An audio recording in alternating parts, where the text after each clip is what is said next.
Hello everyone. তো দিনটা ছিল বিজয়া দশমীর দিন। মন ছিল প্রচণ্ড ভারাক্রান্ত।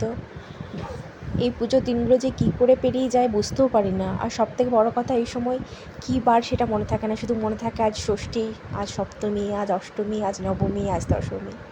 তো নবমীর দিন থেকে আমার মন খারাপ হতে শুরু হয়েছিল। তার মধ্যখান থেকেও যেতে হলো দশমীর দিন। বিজয়ার মাকে বিজয়ার প্রণাম করে এলাম, আর সিঁদুর খেলা হলো, সিঁদুর খেলা খেলে এলাম। এদিকে পাড়ার সব ভাই বোনেরা এখন নাচ করছে, মায়ের বিসর্জন হবে এবার। মন প্রচণ্ড খারাপ, তার মধ্য দিয়েও মনকে আশ্বাস দিলাম আবার তো একটা বছর আসছে, বছর আবার হবে।